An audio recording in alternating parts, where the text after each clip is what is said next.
The debate hall was electric, charged with anticipation, the kind of tension that makes every breath feel heavier than the last. Cameras circled like predators, capturing every subtle shift in expression, every flicker of emotion. The audience murmured in a low, restless hum, whispers colliding with the hum of studio lights that shone like interrogation lamps, casting sharp shadows across the stage. Every eye was fixed, every ear straining, because tonight was not just a debate, it was a collision of two worlds, two visions, and two very different kinds of power. Mark Levin stepped into the frame with that familiar confidence, a swagger that had been honed through decades of media battles. His presence alone commanded attention, a mixture of charm and menace that could unsettle the unprepared. He smiled, sharp and knowing, as if he had already won before a single word had been spoken. His voice, smooth but cutting, sliced through the murmurs, capturing the audience before he even made his first move. And then it happened. The words fell like a guillotine. Levin, with a tone dripping sarcasm, dismissed Jasmine Crockett's law degree as if it were a meaningless trinket,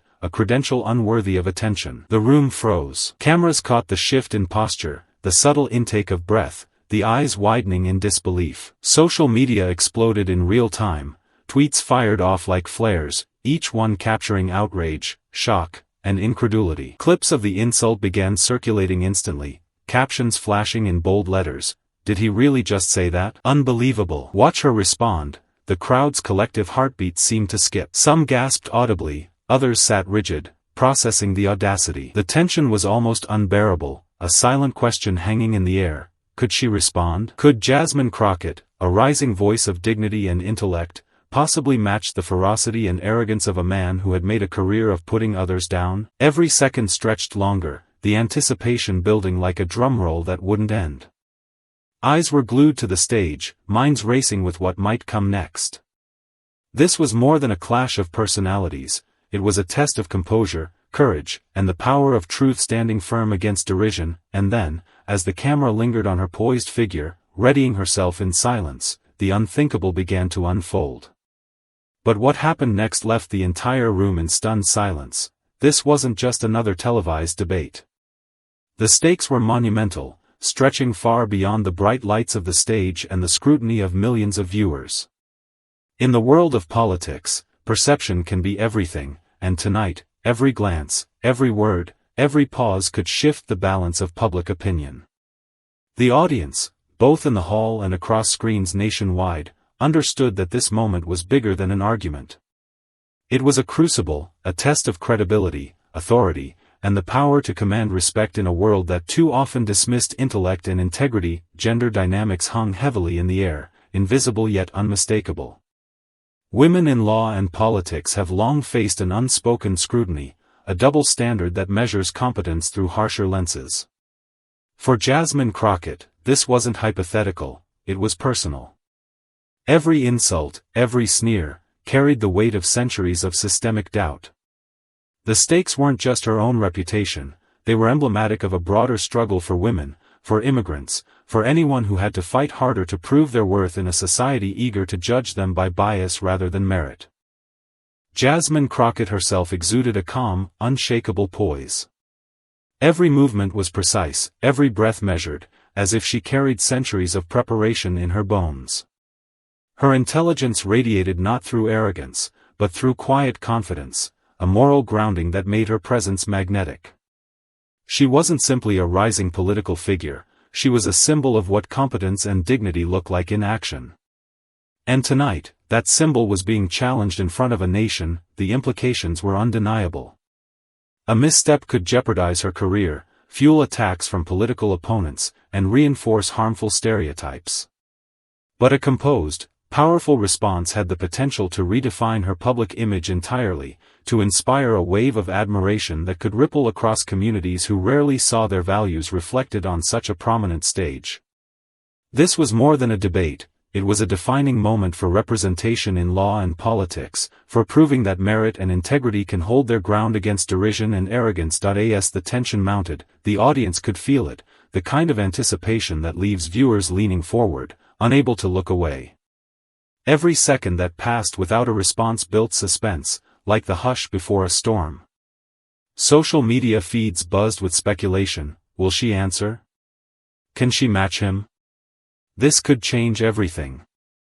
The digital world mirrored the room's charged energy, amplifying the pressure, turning private doubt into public expectation, and in that charged atmosphere, the stakes crystallized. This was not merely a contest of words, but a contest of identity, credibility, and courage. The country, or at least a significant slice of it, was watching, not just to see who would win the debate, but to witness whether dignity could triumph over arrogance, whether preparation and poise could withstand a personal attack crafted for humiliation. The villain thought victory was assured, confident that a few sharp words could dismantle a rising star before she even had a chance to respond. But he had no idea what was coming. Mark Levin was no stranger to the spotlight.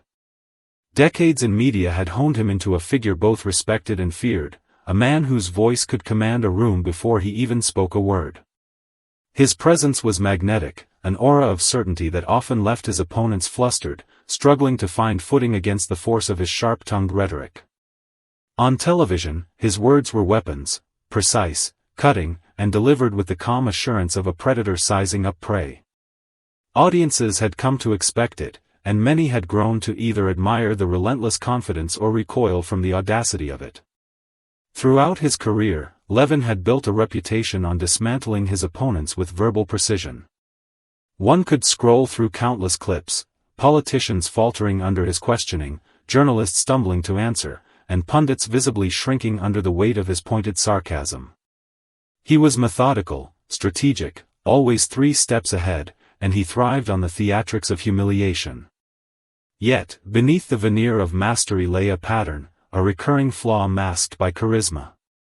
Arrogance, overconfidence, and the habitual dismissal of perspectives that did not align with his own had earned him victories, yes, but also a trail of moments where hubris teetered dangerously close to miscalculation. Flashback after flashback painted a cinematic portrait of this pattern. In one notable debate years ago, Levin had cornered a young congressman with relentless questions, reducing his responses to stammered phrases, leaving the audience in awe of Levin's verbal dexterity. Another time, during a high-profile interview, he ridiculed a legal expert on live television, dismissing years of study with a wave of his hand, his smirk widening as the camera lingered on the expert's stunned expression. Each moment reinforced a narrative of dominance, an aura of untouchable authority, but also a subtle warning: those who underestimated him at their peril, and yet, those who truly understood him recognized the fissures hidden beneath his arrogance. Levin's confidence was legendary, but it was not infallible. His habitual dismissal of opposing views, his almost theatrical self-assurance, sometimes left him unprepared for genuine composure and intelligence in others. History had shown that the sharper his tongue, the greater the potential for an opponent's calm strategy to turn his own force against him. Levin relied on intimidation, on the weight of his reputation and the spectacle of his presence. He thrived in the chaos of verbal sparring, in moments where others cracked under pressure. But in those rare instances when someone met arrogance with unshakable poise, when intelligence countered bravado with dignity, his calculated dominance faltered. Tonight, as he addressed Jasmine Crockett, the audience could sense the culmination of that persona, the swagger, the assuredness, the expectation of easy victory. Levin's mind, conditioned over decades of debate, assumed the familiar rhythm: deliver a sharp insult, provoke disbelief, watch the opponent crumble. He had done it countless times, and the playbook had never failed him. Yet, history had also shown that his reliance on performance over humility, on spectacle over strategy, made him vulnerable to the rare adversary who could stay composed under fire, who could transform an insult into a stage for their own brilliance. Cinematically, one could imagine the flashbacks running through his mind even as he spoke, the victories, the applause, the affirmation of power, but also the faintest echoes of those rare defeats, the fleeting moments when confidence alone was not enough. And in this room, under the unforgiving glare of cameras and the scrutiny of millions, Levin's overconfidence had painted him into a corner. He saw Crockett as a familiar opponent, smart, yes, but untested in his personal arena, another piece on the board to be maneuvered and dismissed. Little did Levin know, Crockett's preparation and poise would soon become his undoing. Jasmine Crockett's story was one forged through determination, intellect, and an unyielding commitment to justice. From her earliest days, she had been acutely aware that nothing in life was handed freely, that every accomplishment demanded sweat, focus, and often, sacrifice. Raised in a household that valued education but was acutely conscious of societal barriers, she learned early how to navigate a world that often underestimated voices like hers. The weight of expectation was heavy, but it became the foundation of a resolve that would define her career. Her journey through law school was anything but ordinary. Long nights hunched over textbooks, notes spread across desks, and a constant drive to exceed expectations defined her routine. The hours were grueling, the pressure relentless, yet Crockett never wavered. She approached the law not simply as a series of rules to memorize, but as a living framework for justice, a tool to protect the vulnerable and hold power accountable. Each case study, each debate in moot court, and every essay she wrote honed not only her intellect but her strategic thinking, a precision of mind that would later serve her in arenas far larger than classrooms. Crockett's achievements were the result of both talent and tireless effort. She had risen quickly in the legal world, respected by colleagues for her clarity of thought and steadfastness in principle. Cases that demanded moral courage became her calling cards, each victory reinforcing her reputation not just as a lawyer, but as a principled defender of those who often lacked a voice. Her ascent in politics mirrored her legal trajectory, calculated, deliberate, yet infused with authenticity. Crockett never sought spectacle, her victories were measured, deliberate, and grounded in service rather than self-promotion. Resilience was woven into every part of her being. Challenges that might have defeated others, financial strain, systemic bias, and the subtle but constant undermining of her abilities, became lessons in perseverance. Where others might have stumbled, she cultivated poise. Where others might have grown frustrated, she cultivated patience. And while the world often celebrated flash over substance, Crockett quietly built a foundation that was unshakable, grounded in preparation, ethics, and an unrelenting focus on purpose. The audience, even those unfamiliar with her earlier work, could feel the aura of her presence, thoughtful, composed, and capable. She carried herself not with arrogance, but with a quiet confidence that commanded attention, inviting respect rather than demanding it. She had faced skepticism before, and in every instance, she had responded not with anger, but with meticulous preparation and unwavering integrity. It was a confidence born of evidence, not ego, and it radiated from her in a way that few could ignore. What set Crockett apart was not just intellect, but strategy.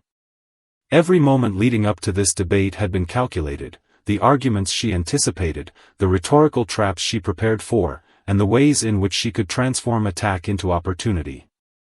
Unlike opponents who relied on instinct or aggression, Crockett's approach was deliberate and precise. She understood that true power often lay in stillness, in the ability to absorb provocation without losing composure, to convert pressure into a moment of revelation. Her preparation was holistic. She had studied Levin's past debates, his habits, his style, and the patterns that had both served him and exposed him to rare defeats. She knew his sarcasm, his sharp tone, the way he attempted to destabilize those he deemed weaker. And she had crafted a response that was not reactive, but anticipatory, designed to assert not just her intelligence but her integrity, her credibility, and her dignity. This was not improvisation, it was the culmination of months of disciplined focus and a deep understanding of the power dynamics at play. Crockett's personal sacrifices made her resolve even more compelling. She had endured moments of doubt, nights of exhaustion, and the quiet frustration of being underestimated, all while remaining committed to the larger mission of justice and representation. Her story was one of quiet heroism, a reminder that leadership is often forged in the unseen hours, in preparation and persistence, rather than in flashy declarations. The audience could sense this, even without knowing every detail of her past, because it shone through in her presence, a calm, strategic, and unflinching authority that demanded respect. As the lights shifted and the cameras focused on the stage, it was clear that Crockett was ready. Her intellect, her poise, and her preparation had brought her to this moment. Every insult thrown at her, every challenge issued, was a stage for her capabilities, a test she had trained for with precision. The weight of expectation, the scrutiny of millions, and the looming presence of a seasoned antagonist could not shake her. Instead, they became the backdrop for what was about to unfold. The debate began, and the tension in the room was palpable. The moment the moderator nodded, signaling the formal start of the exchange, the air seemed to thicken with anticipation. Levin leaned into the microphone, eyes glinting with a mixture of amusement and calculated menace. His voice, sharp and commanding, cut through the room with the precision of a scalpel. Every word was designed to provoke, every inflection honed to unsettle. He mocked her credentials with thinly veiled sarcasm, framing her law degree as a token rather than a testament to years of study and sacrifice. The audience winced collectively, a ripple of disbelief moving through the crowd like a wave. Levin's attacks escalated quickly, layering rhetorical tricks with personal jabs, each statement calculated to force a reaction. He smirked as he twisted facts, leaned into exaggeration, and used repetition to hammer points that he believed would destabilize her. The cadence of his voice, alternating between condescension and theatrical outrage, was designed to dominate the room, a verbal blitz intended to overwhelm anyone who lacked experience in high-stakes confrontation. Cameras caught his every movement, from a raised eyebrow to a subtle smirk, magnifying his presence for viewers at home. And yet, through it all, Crockett remained unwavering. Her posture was composed, her gaze steady, eyes focused not on intimidation but on listening, absorbing, calculating. Where Levin sought reaction, she offered none. Where he attempted to draw her into his theatrics, she maintained quiet authority. The contrast could not have been clearer: arrogance versus poise, aggression versus dignity. The audience began to sense it instinctively, the slow but undeniable shift in energy as calm intelligence met unbridled aggression. Murmurs and whispers spread across the hall, like an undercurrent threading through every row of seats. Viewers leaned closer to screens at home, some exhaling sharply, others shaking their heads at the audacity of Levin's tone. Social media lit up in real time, comments flooded platforms with hashtags that ranged from outrage to awe. "She's not reacting. This is incredible. He's trying to provoke her and it's not working." The digital conversation amplified the tension in the room, creating a feedback loop of anticipation and validation that only heightened the stakes. Crockett's restraint was not passive. It was strategic, deliberate, a demonstration of mastery over both self and circumstance. Each pause she took, each measured glance, communicated thoughtfulness and control. Her composure became a weapon in itself, highlighting Levin's reliance on spectacle over substance. The audience noticed, and their perception began to shift, not in favor of the loudest voice, but in admiration of the one who remained unshaken. Levin sensed the change immediately, though he hid it behind a veneer of confidence. Subtle shifts in posture, the micro-expressions that cameras barely captured, betrayed a growing unease. The pattern that had worked countless times before, provocation, ridicule, psychological pressure, was losing its effectiveness. The hero-villain polarity had never been more apparent, one man relying on theatrics, the other grounded in preparation, intellect, and moral clarity. One man relying on theatrics, the other grounded in preparation, intellect, and moral clarity. The debate continued to escalate, each exchange a delicate dance of attack and restraint. The audience leaned forward, heartbeats synchronized with the rhythm of the confrontation, knowing that something monumental was about to occur. Every insult Levin hurled, every rhetorical trick, only set the stage for the moment that would define the evening. Then came the moment everyone had been waiting for, the response that would leave jaws dropped. For a moment, the room held its breath. The tension was so thick it seemed to press against the walls, the studio lights casting elongated shadows over the stage as every eye remained fixed on Jasmine Crockett. She leaned slightly into the microphone, her hands steady, her gaze unwavering. The audience waited, uncertain whether the long silence was hesitation or the calm before a storm. Then, in a voice that was soft but carried an unmistakable authority, she began to speak. "Mr. Levin," she said, each syllable measured, deliberate, "I respect the work you do, but I must correct the narrative you've chosen to present about my education." Her words were precise, yet infused with an emotional resonance that cut through the layers of tension. She didn't shout, she didn't flinch, she spoke with the confidence of someone whose expertise had been forged through sacrifice, study, and countless hours of service to justice. Each word was a calculated counterweight to the sarcasm that had dominated the opening salvo. Levin's smirk faltered imperceptibly, a twitch that would have gone unnoticed by most but not by the cameras. The audience sensed it instinctively, a subtle shift that rippled through the room. Crockett continued, slowly building the cadence, layering evidence and insight in a manner both intellectually rigorous and deeply human. She highlighted her years of study, the rigor of her legal practice, and her commitment to the people she represented. Her voice carried not anger, but an unwavering clarity, a reminder that true authority does not need to shout to be heard. Strategic pauses punctuated her speech. With each silence, the room seemed to expand, the weight of her words sinking deeper into the consciousness of every listener. Cameras lingered on the audience, gasps, nods, murmured affirmations. Levin leaned slightly back, eyes narrowing, a subtle sign of both disbelief and recalibration. Crockett's calm had transformed the energy in the room. What began as an attack had become a stage for her to demonstrate not only competence but moral clarity.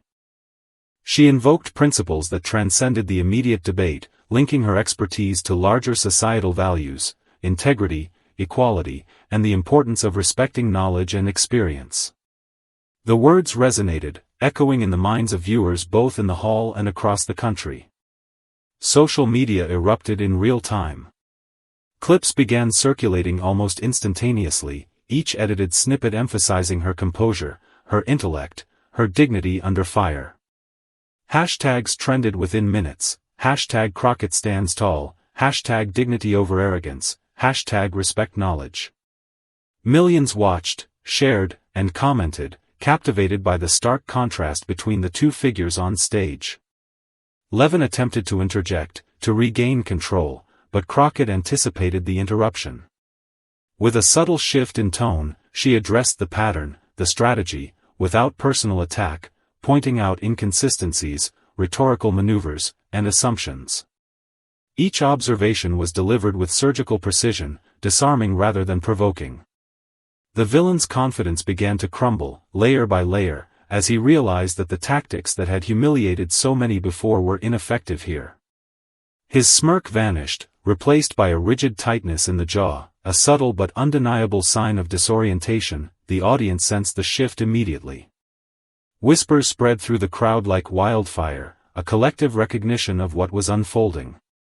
People exchanged glances, some leaning forward as though trying to catch every nuance, some exhaling in relief at witnessing composure in the face of arrogance.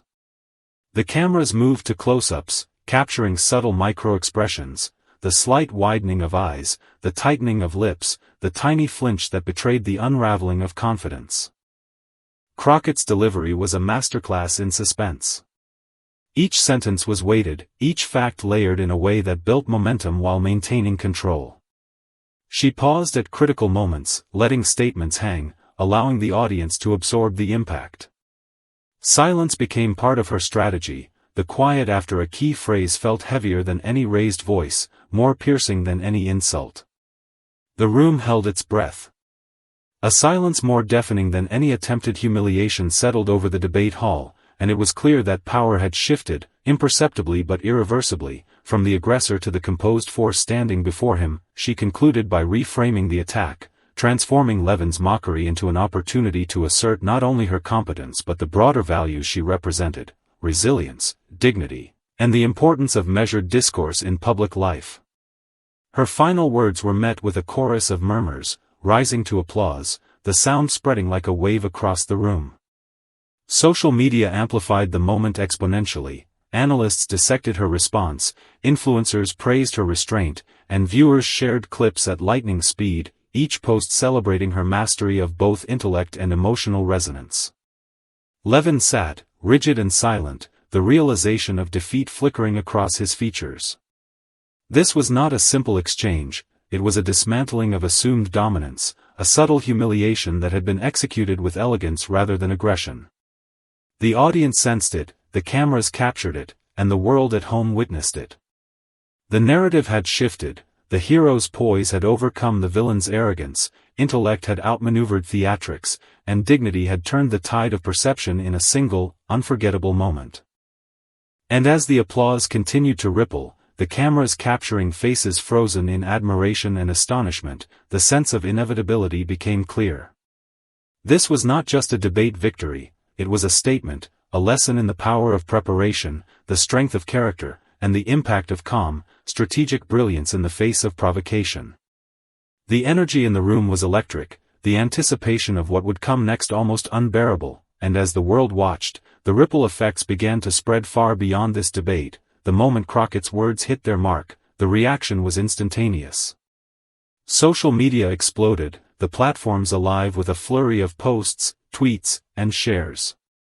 Clips of her poised, articulate response circulated within minutes, each one edited and reposted, capturing her calm authority and Levin's faltering confidence. Hashtags surged to the top of trending lists, hashtag Crockett stands tall, hashtag dignity over arrogance, hashtag respect knowledge. Memes began to pop up almost immediately, highlighting the stark contrast between Levin's smirk and Crockett's composed intensity, the internet reveling in the poetic justice of the moment. Political commentators, both liberal and moderate, dissected every nuance. Analysts replayed her pauses, her carefully chosen words, and her unwavering gaze. Talk shows debated the implications, some framing it as a masterclass in debate strategy, others celebrating it as a moral victory for integrity and intelligence. The headlines were unanimous in one thing: Jasmine Crockett had not just defended her credentials, she had redefined how a public figure could respond to arrogance without losing dignity or composure. Celebrities joined the conversation, amplifying the moment further. Influencers with millions of followers praised her courage and intellect, calling it a shining example of strength in the face of condescension. Journalists, previously neutral observers, framed the exchange as emblematic of broader societal lessons, emphasizing the importance of respect, preparation, and poise over theatrics and intimidation. Clips were embedded across news articles, video essays analyzed her every rhetorical move, and public forums buzzed with discussion, admiration, and reflection. The ripple effect extended far beyond the debate itself. Conversations about competence in politics gained momentum, especially regarding how women and minorities are often challenged more aggressively in public spaces. Schools, law programs, and civic organizations began sharing her response as an example of professionalism, courage, and strategic communication. Young viewers, particularly women and immigrants, saw a reflection of themselves in Crockett's composure, feeling validated and inspired by her example. She had become more than a debate participant, she had become a symbol of resilience and intellect. Even Levin's base, initially entertained by his sarcasm, paused to witness the shift. Analysts noted the subtle but undeniable impact of her calm dismantling of his argument. His theatrics, which had worked countless times before, now seemed hollow, leaving only the residue of arrogance against the backdrop of her dignity. In this instant, the narrative had flipped. Aggression was outmatched by preparation, bluster defeated by intellect, and condescension overshadowed by measured poise. Across the political spectrum, the conversation evolved. Commentators discussed the broader cultural significance of the moment, the need for respect in public discourse, the recognition of expertise regardless of gender or background, and the power of composure in shaping public perception. Social media debates reflected the same. Users analyzed not only what Crockett said, but how she said it, emphasizing that presentation and principle were inseparable in moments of high tension. Her response became a case study in strategic communication, widely cited in blogs, podcasts, and opinion columns. The audience in the hall, who had initially held its collective breath, now buzzed with excitement and admiration.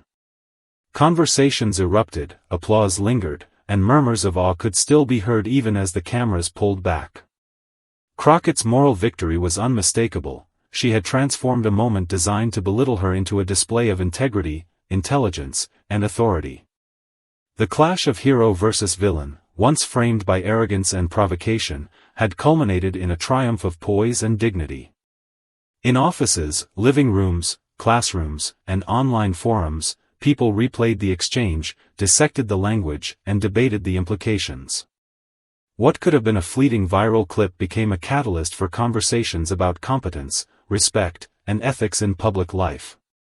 And while the digital world was ablaze with praise, the human impact was equally profound. For every viewer who felt overlooked, underestimated, or dismissed, Crockett's calm defiance served as both inspiration and validation. But beyond the viral clips and trending hashtags, a lesson had emerged that everyone needed to hear.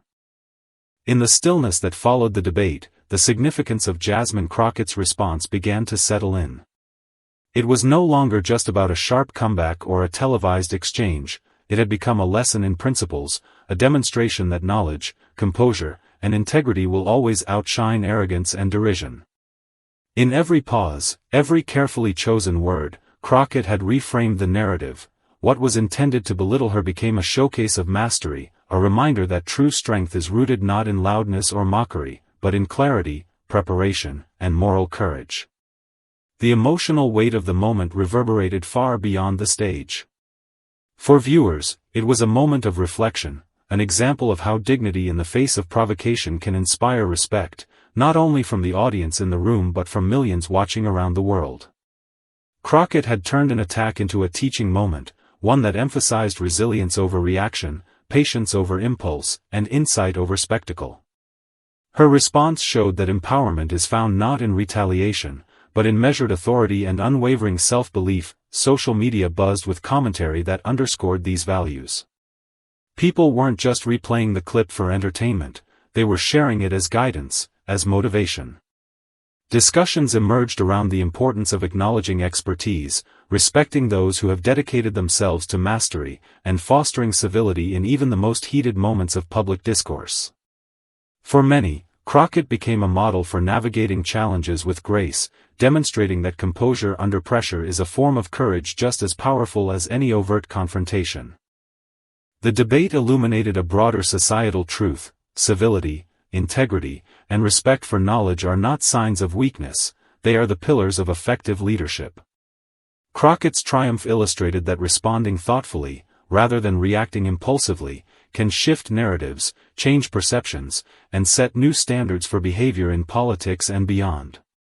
Her moral victory resonated because it was rooted in universal values, transcending party lines and ideological divides.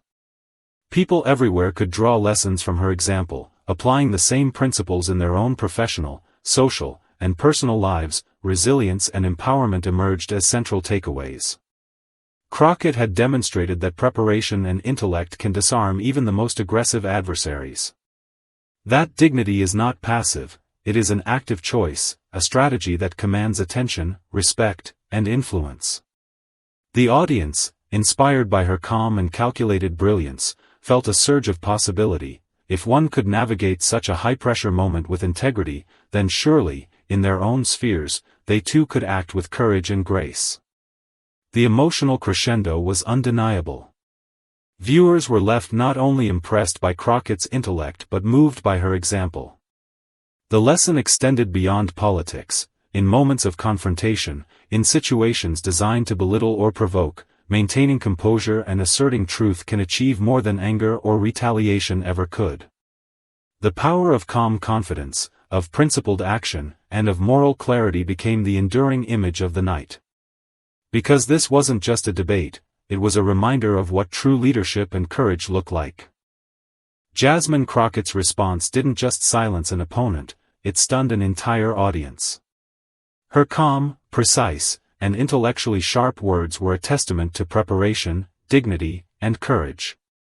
In a single exchange, she turned ridicule into an opportunity to showcase her expertise, her poise, and her unwavering commitment to principle. The debate stage became more than a platform for confrontation, it became a canvas on which integrity triumphed over arrogance, and thoughtful strategy outshone theatrics. The lesson was clear: arrogance may provoke, mock, and intimidate, but it cannot overcome composure and knowledge. Dignity, preparation, and courage always rise above derision. Crockett reminded the nation, and everyone watching, that true leadership is measured not by volume or aggression, but by the strength of character, clarity of mind, and the courage to act with integrity under pressure. If you were inspired by this moment, don't let it end here. Subscribe to stay connected, share this video to spread the message of respect and resilience, and comment to join the conversation about leadership, courage, and integrity in the face of challenges. Your voice matters, and by engaging, you help keep the conversation alive, highlighting the values that truly move society forward. Because tomorrow, another showdown begins, and you won't want to miss the next lesson in courage. Witnessing moments like this reminds us all that dignity is never outdated, that preparation always pays off, and that the power to stand firm with grace can change perceptions, inspire communities, and